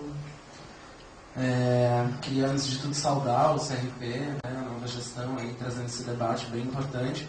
Também agradecer a composição da mesa, as falas foram bem incríveis. Assim, trouxeram alguns elementos. Eu gostaria de trazer uma reflexão, um pouco da função do psicólogo nesse debate, ou do que eu penso que deve ser a função do psicólogo, né, reflexão que a nossa categoria deve fazer. Enfim, um pouco trazendo um pouco das concepções, né, de o que é violência, o que é a família também. Eu só queria começar com uma frase sobre violência, né, do Brecht, que diz que do rio que tudo arrasta se diz que é violento, mas ninguém diz violentas as margens que o comprimem, né? Acho que essa fala dialoga bastante com o que o Dr. Gustavo traz. E acho que também é outro elemento que o Paulo Freire sempre traz, né, trazia muito brilhantemente, que era quem define o que é violência, na verdade, exerce o poder, na verdade, né? Acho que ficou muito claro aí nos últimos meses, né? A gente passou aí por um levante em junho, com muitas manifestações, e a mídia a todo momento dizendo violência, violência, violência, violência. Destruir um banco é violência, destruir uma janela de um prédio público é violência. Mas quem está dizendo, na verdade, que é violência é quem exerce o poder. Né? Acho que a gente, como psicólogo, precisa refletir sobre isso. E aí, sobre o debate de família, assim, acho que é importante que a gente compreenda sobre concepção de família, qual é a família que nós temos hoje. Né? E aí, eu acho que é função do psicólogo fugir dessa normatização do que é família, que, enfim, família não é só composta por um homem, uma mulher e uns filhos, né? Necessariamente. Né? Existem famílias em que existem homens que são solteiros, mulheres solteiras, homens e mulheres, homens e homens casados, mulheres e mulheres, enfim. Acho que é importante a gente se pautar a partir desse debate de concepção de família também, para organizar nossa intervenção. E entender a família como um espaço, como um sistema de poder, na verdade, né? Que está sujeito às mesmas relações de poder que estão na sociedade. É óbvio, né? A família não é uma coisa absolutamente descolada, pelo contrário. Né? Então, que nas famílias o homem exerce poder sobre a mulher, porque é assim que funciona, né? Na nossa sociedade machista. E é o adulto justamente quem pode fornecer algum tipo de cuidado, exerce poder sobre quem precisa ser cuidado. Então, as crianças, os adolescentes, os idosos, as pessoas com deficiência, né, que a gente não trouxe nessa mesa, já debateu em outras, mas que esse sistema de poder está muito claro, assim. E que a família, justamente, isso vocês trouxeram bastante, né, que é um espaço gerador de violência também. Se não ativamente, né, então na violência que a própria família e as próprias pessoas que compõem a família exercem umas sobre as outras, né, pela não proteção. E aí pela culpabilização, pela falta de amparo, pela falta de cuidado mesmo, de acolhimento, que muitas vezes a gente vê. Eu sou militante de um grupo de trabalho LGBT, do Sindicato dos Psicólogos. Isso é uma coisa que a gente tem debatido bastante, assim, né? A falta de amparo e falta de cuidado que a família tem com os adolescentes, com os filhos, enfim, que são LGBTs, e que isso é uma forma de violência também, né? E aí muitos dos movimentos contestatórios que a gente vê hoje na nossa sociedade, os movimentos feministas, LGBT, de legalização das drogas, enfim, são acusados de serem de serem violentos e de defenderem a destruição da família, na verdade. Né? A gente tem aí, por exemplo, Bolsonaro e outros deputados aí de uma bancada bastante conservadora que falam, não, isso é destruição da família, vocês querem destruir a família. Duas mulheres juntas é destruição da família. Uma mulher solteira que trabalha fora, destruição da família. Destruição dessa norma de normatização de família. Eu queria trazer um debate que eu acho que a função do psicólogo é justamente enfrentar as violências que acontecem dentro da família, então sim, destruir essa família que não é protetiva, para a construção de bases que permitam que a família exerça seu papel justamente de ser uma família protetiva, um espaço de proteção, que não é hoje, né? Então, só queria trazer essa reflexão assim, sobre qual é o nosso papel, porque aí nas orientações que a gente vai fazer, lá nos serviços de base, né, na saúde, na assistência social, muitas vezes a gente acaba responsabilizando o indivíduo, né, culpabilizando o indivíduo pela situação em que ele está enfrentando, ou simplesmente culpabilizando a família como uma coisa muito genérica, quando na verdade é um processo social bem complexo. Né? Enfim, desculpa se eu falei muito, mas é isso aí, porque é muito interessante o debate. Meu nome é Simone Rotti, trabalho mais ou menos há 6 anos no DEDICA, no Hospital de Clínicas com a violência, né, com vítimas de violência. Trabalho no consultório e trabalho numa favela também, perto ali da Santos Andrade. E aí a Solange, nossa, me encantou a sua fala quando você trouxe a questão da violência, que não é equivalente à agressividade. Eu quis trazer esse debate. A agressividade é constituinte. A violência é uma apropriação, que o poder fala dessa palavra, para confundir e para permanecer na mesma condição. Então, a gente tem que separar bem para que eles não se apropriem de um saber teórico que é nosso, no sentido da agressividade constituinte. Eu quero o que é teu, eu gostaria de ter o conhecimento que você tem. Não quer dizer, né, que eu tenha que aviltar ou violentar o teu saber. Isso eu estou falando assim, que existe a agressividade que é constituinte, ou seja, que faz parte e que me faz crescer, né? Agora, a violência é outra coisa, como você mesmo colocou.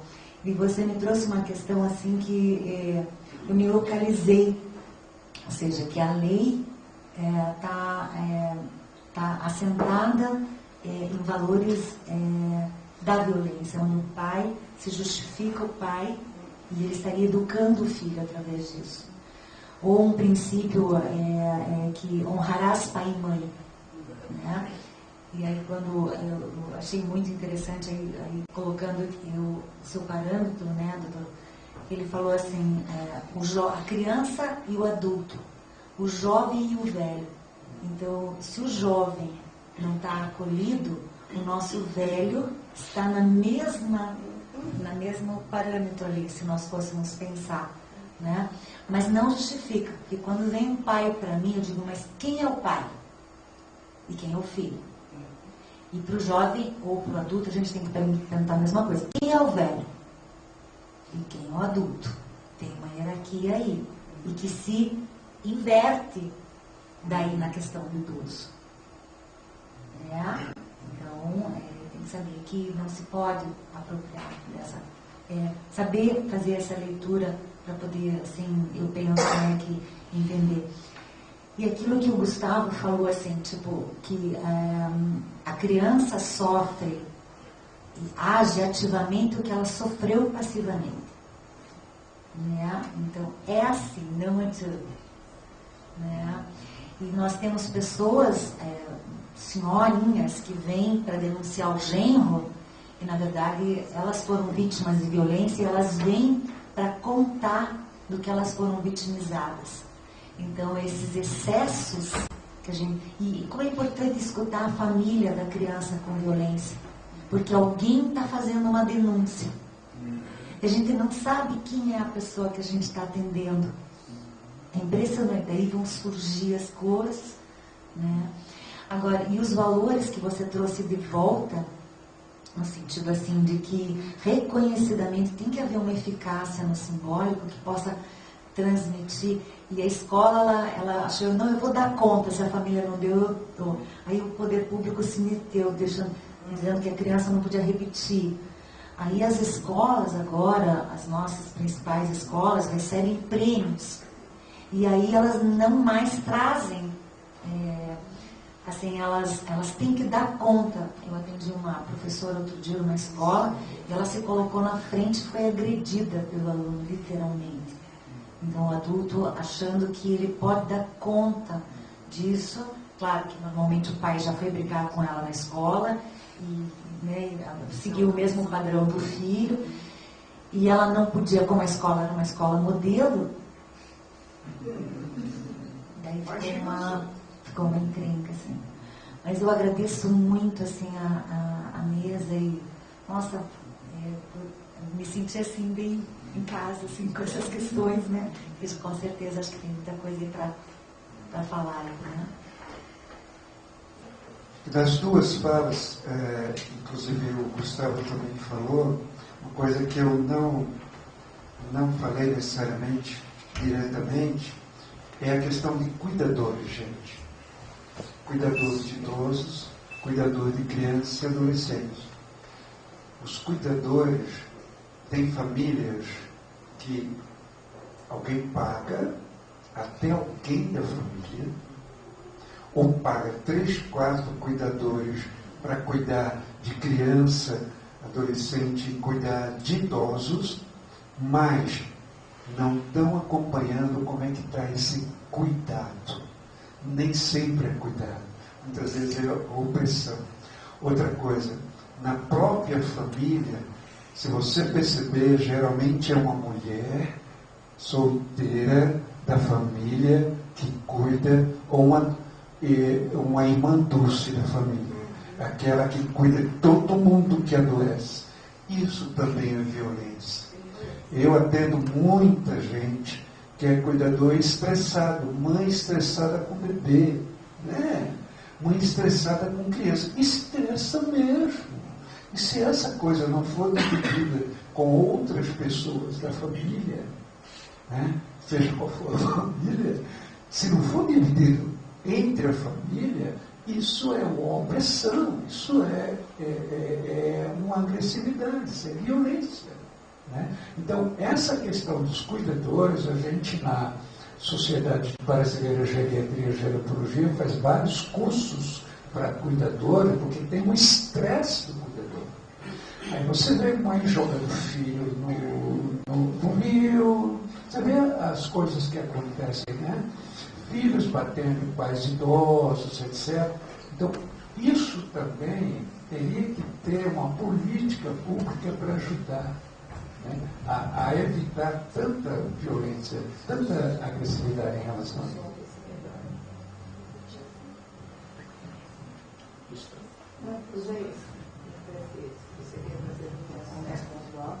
Eu só quero fazer poucas observações que eu quero que a gente aproveite bastante aqui, que eu acho que tem muita também coisa a contribuir.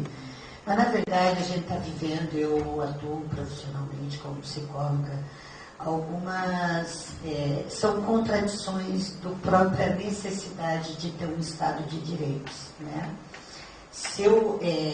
E a gente, assim, com conceitos novos, né, dizendo, por exemplo, o que é cidadania, né? O que é cidadania? E hoje, a gente, indo para a perspectiva da cidadania, a gente vai dizer que é ter direitos a direitos. E quando a gente tem direitos que tem uma vírgula e ele é plural, eu vou entendendo que eu tenho mais direito. E cada vez que eu vou entendendo que eu tenho mais direito, e eu acho muito legal, porque eu vejo isso no Sistema Único da Assistência Social, vai descobrindo, e aí daqui a pouco, falou, mas eu não estou vendo mais nenhum direito, mas aí eu estou falando, nossa, tem mais direito ainda que vamos correr atrás.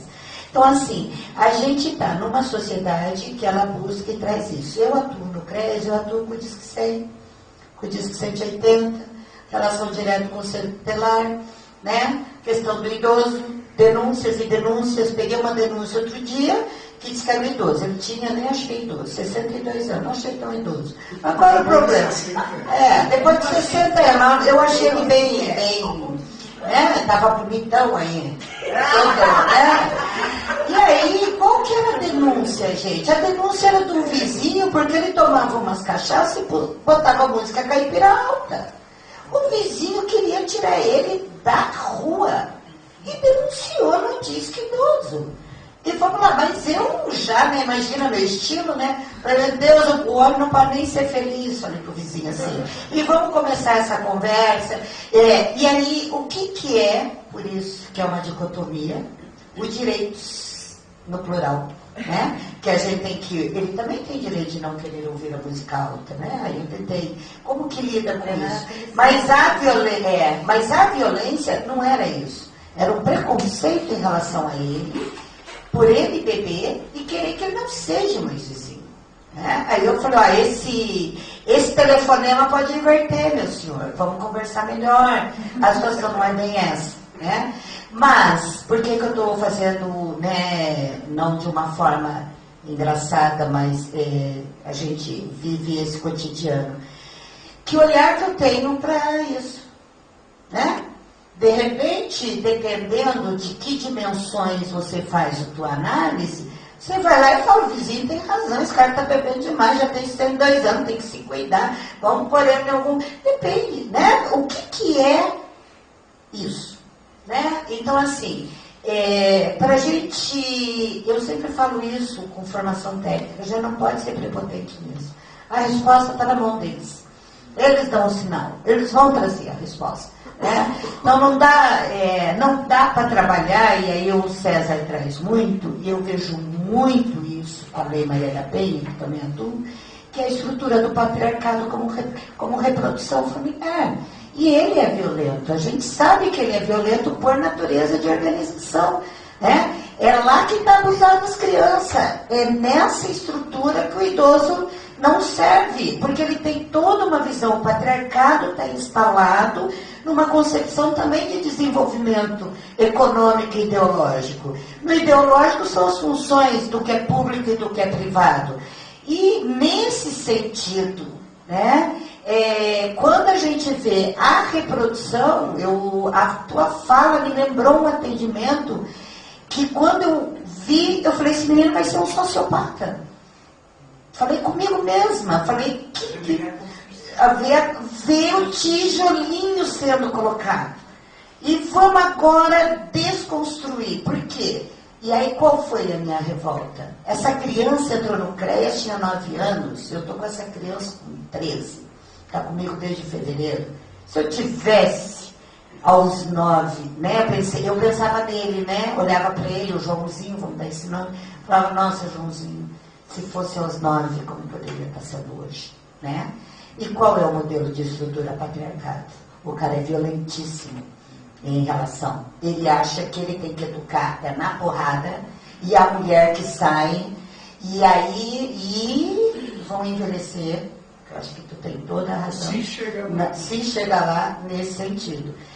Então, assim, eficácia do simbólico. Acho que tu pegou a questão que, para mim, assim, tá... É lá. Essa questão de valores, ética e moralidade. Não adianta uma política de Estado. Nós estamos com o CREAS lá, estamos com os CRAS. Adianta, falar na Bolsa Família, eu vou falar em vários aspectos, eu vou ver vários aspectos positivos. Não quero aqui que seja recortada como eu fazendo uma oposição a um processo. Avançou e avançou muito, mas entrou no simbólico, que é da política pública. Esse instrumento nós ainda estamos patinando. Assim, inclusive enquanto profissionais, enquanto cientistas, né, nesse processo. Mas é desafiador. Então, o Sistema Único da Assistência Social está nos empurrando cada vez para a parede. Por quê? Porque nós vamos ter que discutir e fazer essa ciência com todos esses aspectos, né, aonde o processo de anulação, o processo do que é produtivo, do que é belo, do que pode, do que não pode, que é o estruturante, que eu falei na primeira fala. Né? A constituição social, a organização dela, tem na sua estrutura o componente da violência. Agora, a forma que a gente organiza e o que a gente aponta né, que eu acredito que é no simbólico que a gente vai conseguir, com certeza, e que é nosso, né? Vamos falar em privativo da profissão, que às vezes a gente não gosta muito de falar isso, mas o que é do psicólogo, às vezes a gente fala em relação a essas questões. Obrigada. Novamente eu quero agradecer, né, participar de uma mesa redonda onde eu venho aprender. É muito bom isso, né? Eu acho que a Solange, no início, né, eu falei bem assim, ela está abrindo o mês, né? Acho que foi muito providencial ela começar falando, assim, ela abriu falando, acho que para o mês em relação à violência, né? As contribuições do Falcão, para mim, assim, foram muito legais, assim, né? E o que você fala, assim, da questão desse idoso, né, e a ligação com a infância, e eu fico pensando o quanto as nossas crianças não são ensinadas, né, a viver com esse idoso numa questão de uma valorização e do aprendizado com esse idoso. Em relação daí a questão das famílias, a família pode ser de dois, a mãe e o filho, o pai e o filho, mas a questão fica no que você ficou falando, do acolhimento que há, né?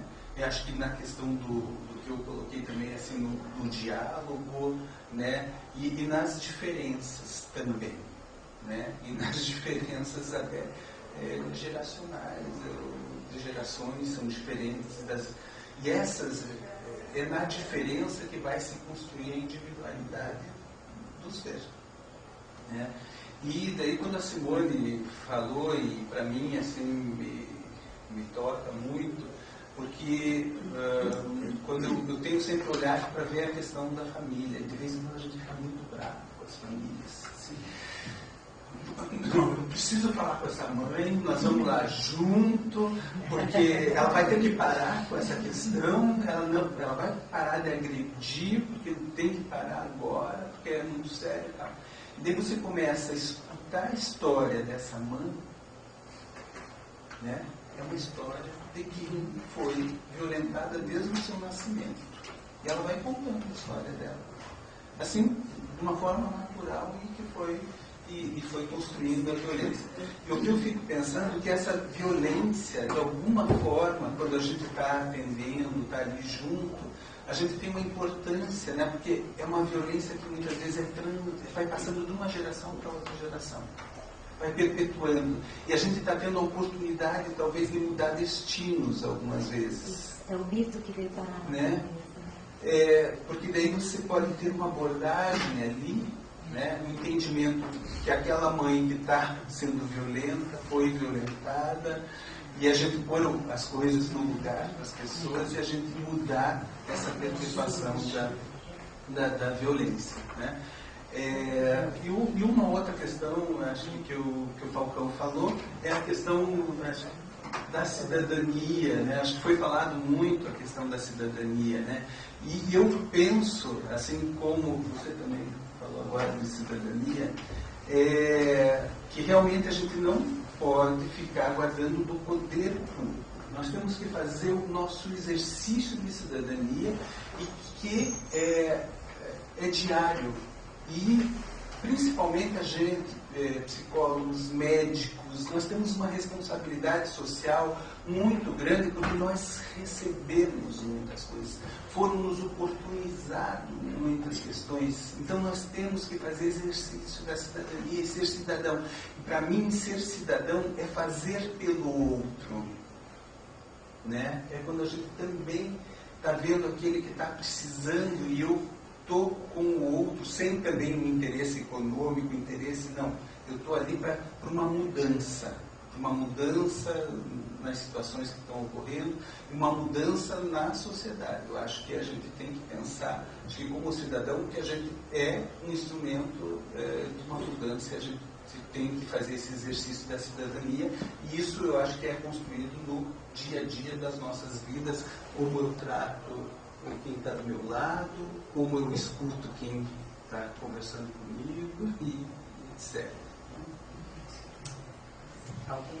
Então, a questão da violência, né, porque também meu nome é Márcia, né, sou psicóloga, né, e psicanalista, trabalho no CREAS e também com ecoterapia, né, e tem a ver muito com as patologias, né, a gente vê isso muito, E na questão do limite e da medicalização.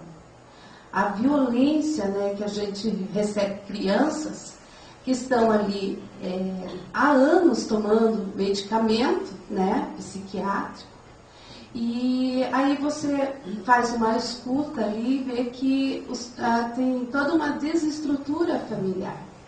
A questão de limites. Né? Meu filho é imperativo, meu filho é agressivo, intolerante ao não, né? Inversão de valores, inversão de papéis, hierarquia, né?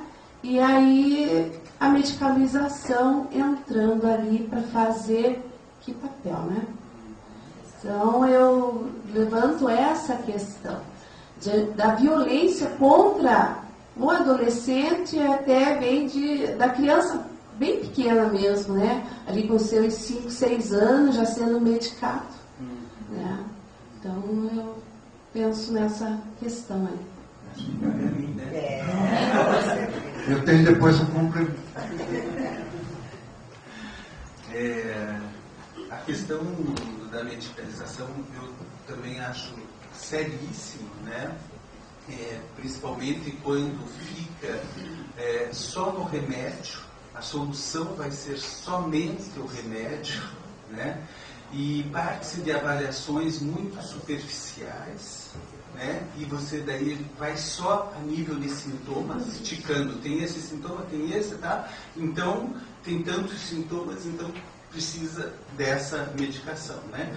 Eu acho que quando a gente pensa, ou quando eu penso numa criança ou num adolescente, que é o meu instrumento de trabalho, eu penso numa ótima avaliação, onde você veja, tanto que eu falo assim, desde questões do crescimento, do desenvolvimento psicológico, cognitivo, da interação familiar, e fazer toda uma avaliação em todos esses sentidos, né? Porque eu também vejo, por um outro lado, algumas vezes quando a criança precisar de medicação e essa medicação não for feita, eu acho que também pode ser omissão, né?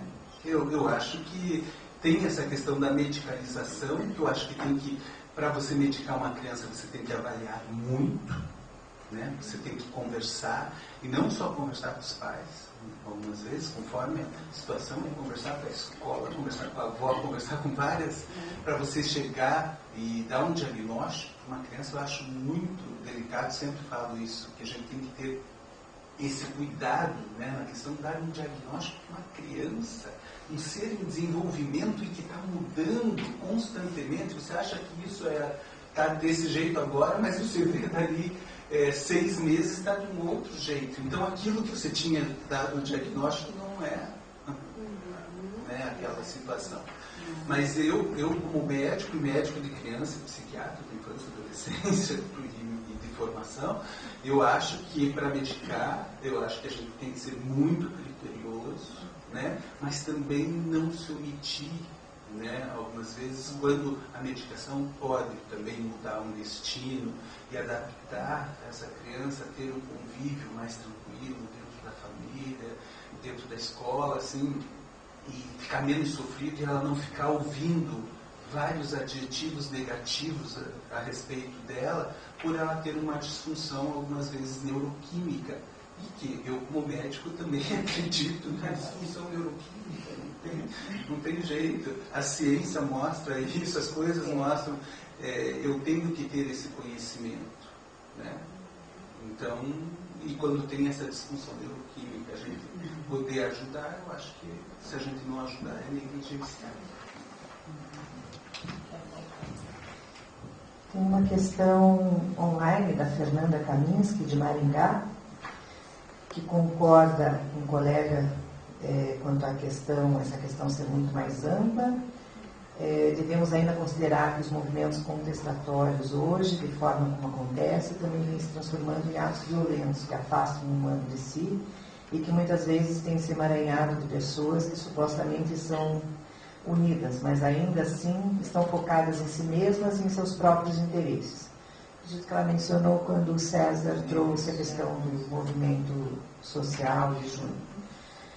O nosso papel hoje talvez deva ser o olhar no contexto social e o conscientizar os indivíduos de que eles são responsáveis também pela sociedade em que vivem, na medida que as mudanças acontecem conforme mudamos individualmente. Na verdade, foi um posicionamento, né? Se quiser fazer algum comentário sobre, Volta para a medicação rapidinho. Tem duas questões assim, que eu creio que nós, psicólogos e médicos, não podemos ficar omissos. A Simone falou muito bem quem é a mãe lá, num contexto que ela falou. Eu me lembrei, eu atendo adolescente em diante, né? Aí, era a última consulta, não tinha ninguém mais no consultório.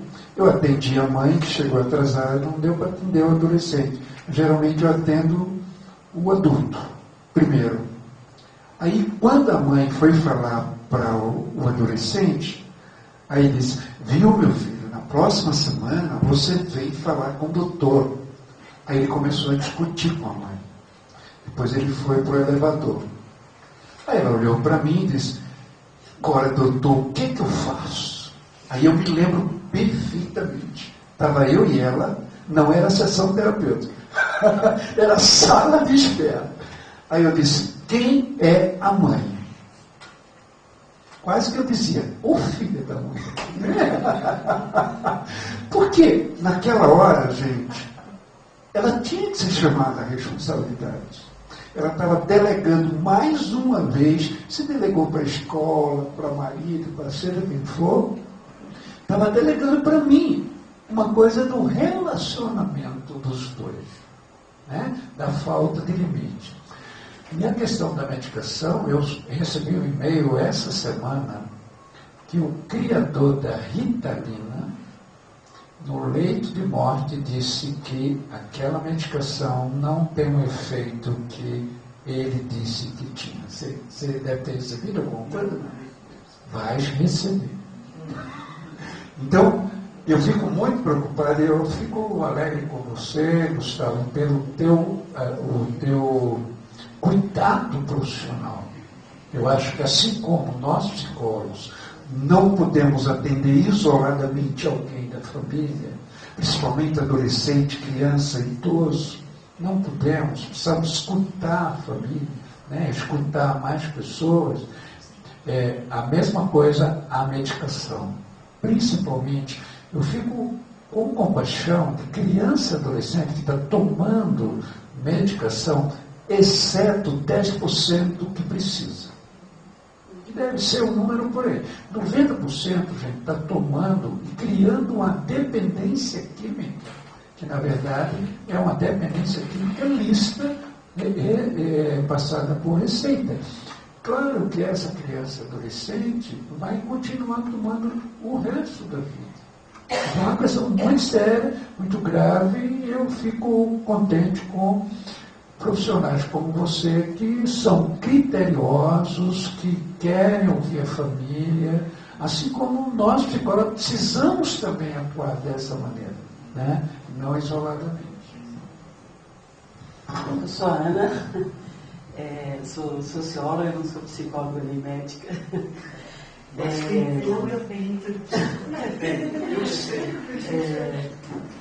E daí, assim, ouvindo essa fala de vocês, esse ano eu estudei muitas coisas da psicologia e por conta de um projeto de pesquisa que a gente está preparando, eu trabalho no Centro de Referência Técnica em Psicologia e Políticas Públicas, sobre avaliação psicológica, né? E eu li um livro que me impressionou muito, que é de uma professora, uma psicóloga, professora doutora do Instituto de Psicologia da USP, que chama Formação dos Psicólogos e Relações de Poder, a Miséria da Psicologia ao Subtítulo.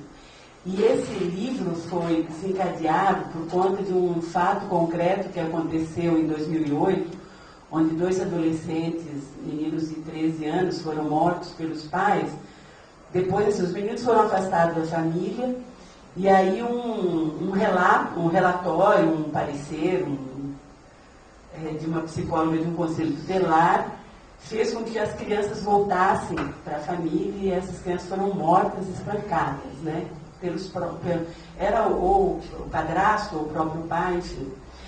E aí, assim, tem a Pato, na verdade, é organizadora, uma série de artigos que discute, assim, a responsabilidade do profissional de psicologia quando faz uma avaliação psicológica, né, que pode, eu até coloquei assim, determinar, e os psicólogos me corrigiram, pode influenciar, né, mas assim, o destino das pessoas, né, seja uma criança numa situação dessa, né, na escola, seja de um prisioneiro ou de alguém acusado de um crime, de qualquer forma, seja alguém para portar arma, seja alguém para ganhar uma carteira de habilitação para ir para o trânsito, quer dizer, é uma responsabilidade muito grande, né? Então, acho que essas questões que vocês estão trazendo só prova, acho que a importância dessa pesquisa, no sentido, assim, você, o Gustavo, falou assim, a gente vê uma série de sintomas, e daí define que então vai usar determinado medicamento, não sei o quê.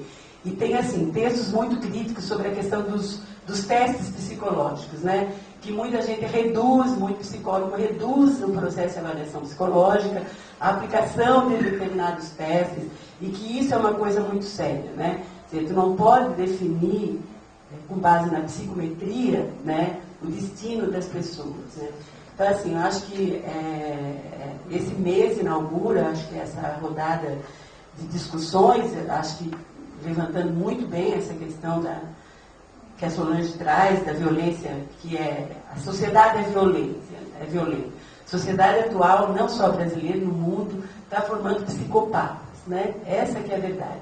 E esses psicopatas vão ser patrões, vão ser pais, vão ser governantes, e vão destruir a nossa sociedade. Então, assim, eu estou muito feliz, assim, de participar, de estar ouvindo, né? É uma pena a gente estar sempre se falando isso, né, Célia, de que temos sempre pouca gente, né, participando aqui, tomara que online outras pessoas, né?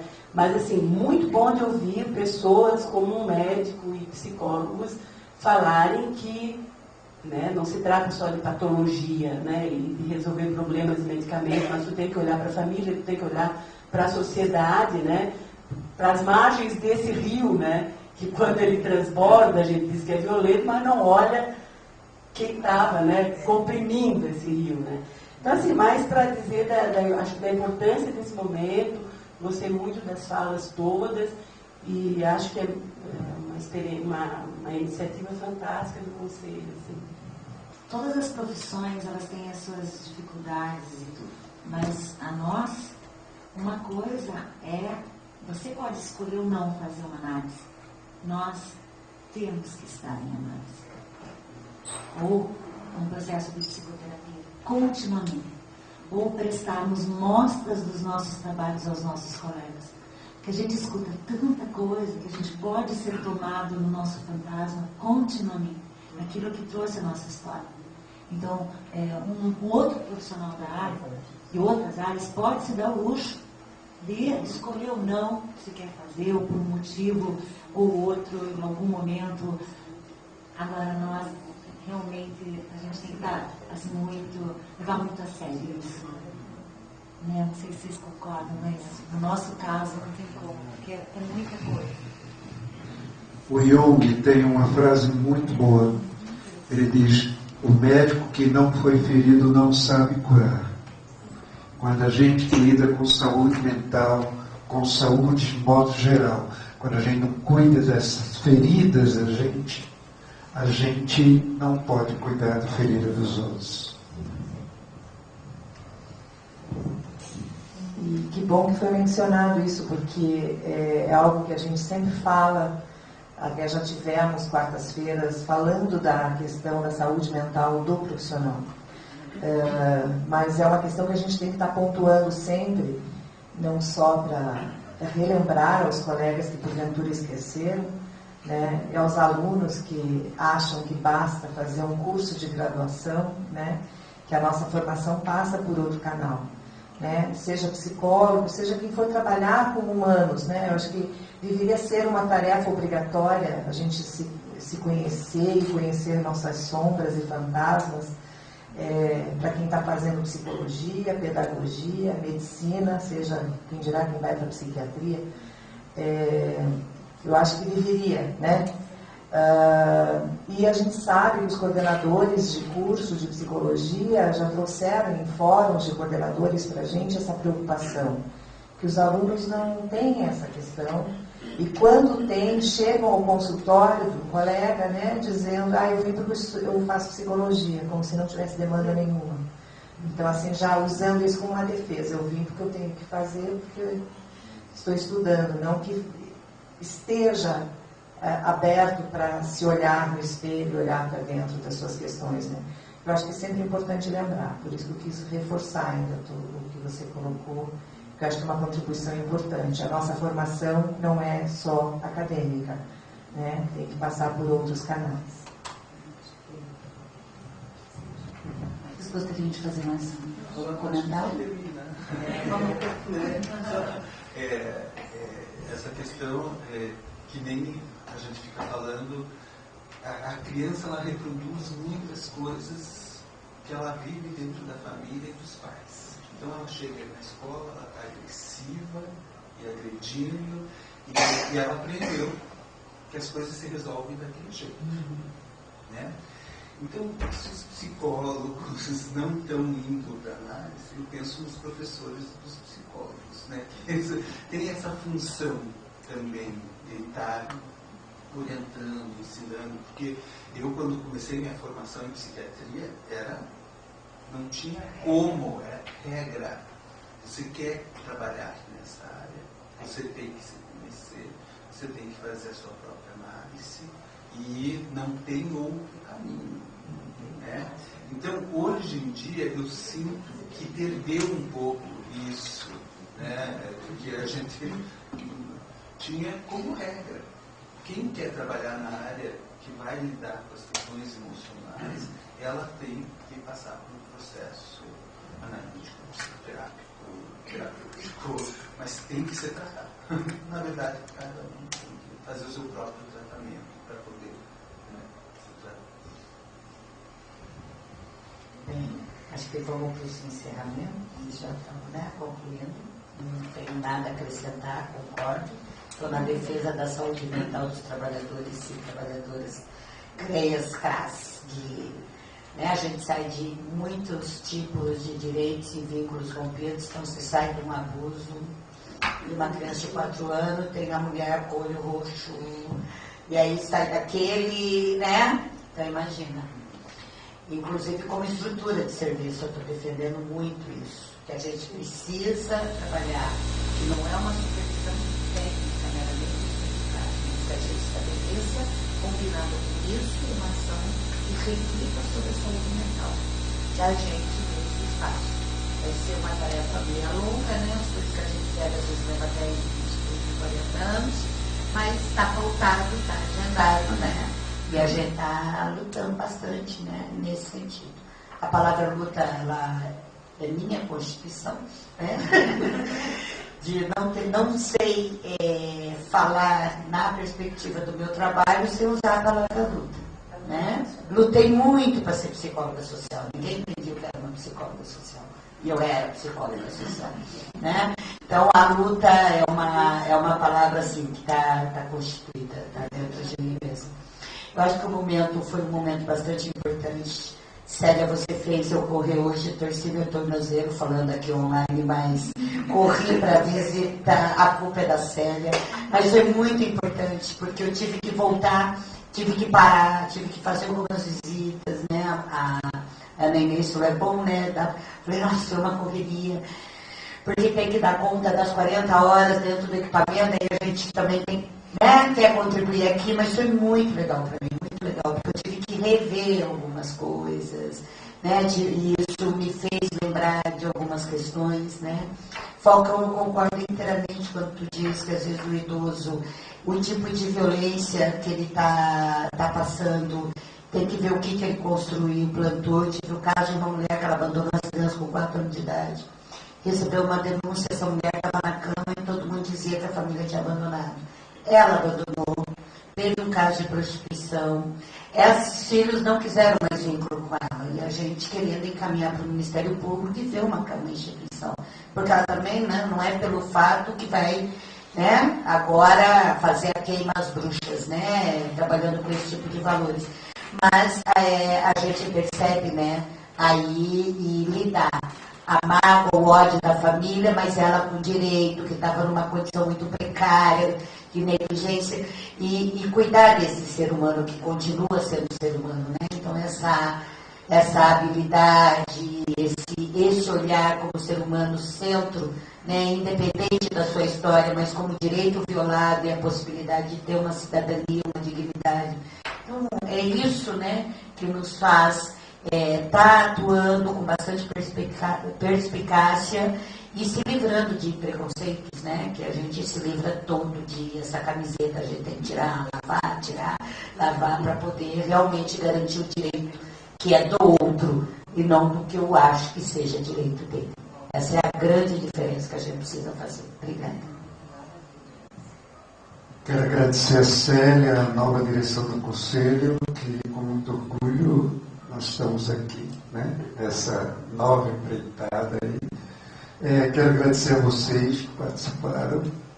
Foi um prazer enorme, Gustavo, te conhecer. Solange já conhecia, de longas lutas. Eu queria terminar falando um tripé que nós profissionais precisamos trabalhar esse tripé. O tripé de nós profissionais, nós não somos guru. Nós somos companheiros de jornadas dos nossos pacientes. Companheiros de jornada de todo o pessoal que a gente atende. A gente é companheiro de jornada. A gente tem as lutas, a gente tem as feridas, A segunda coisa, essa pessoa que está na minha frente merece respeito, dignidade e o melhor que eu possa fazer. Porque também eu estou ganhando muito com ela. A experiência de vida dela, seja qual for a idade dela, a empatia que ela está tendo, a confiança que ela está tendo em mim como profissional, eu acho fantástico isso, né? E a terceira coisa é o resgate da cidadania. Enquanto pessoa, enquanto profissional e enquanto atendendo a demanda da sociedade, a gente não pode esquecer que a gente é cidadão. E a gente não pode esquecer que a gente não vai doutrinar ideologicamente o paciente, mas a gente vai ser um facilitador, que ele tenha dignidade como cidadão também. Isso é uma responsabilidade nossa como cidadão e como profissional. Obrigado, viu?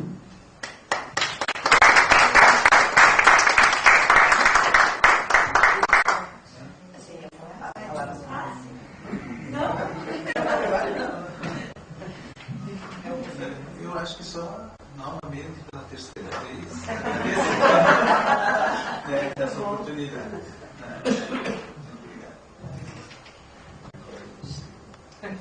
CRP que agradece a presença de vocês.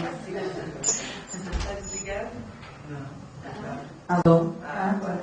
CRP de coração agradece mesmo a presença de vocês, psicólogos e não psicólogos, principalmente muito bem-vindos, né? Para a gente sempre conseguir ampliar o nosso debate e conseguir ir além das questões que são da psicologia, mas que estão permeadas por outros saberes também, né?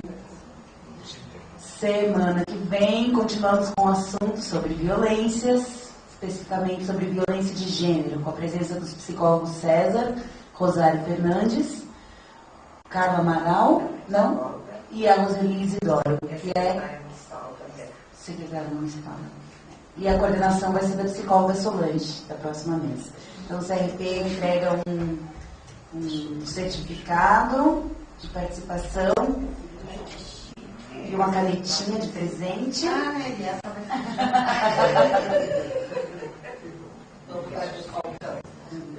Obrigada por aqueles que acompanharam online e fica o convite para retornarem na próxima quarta-feira.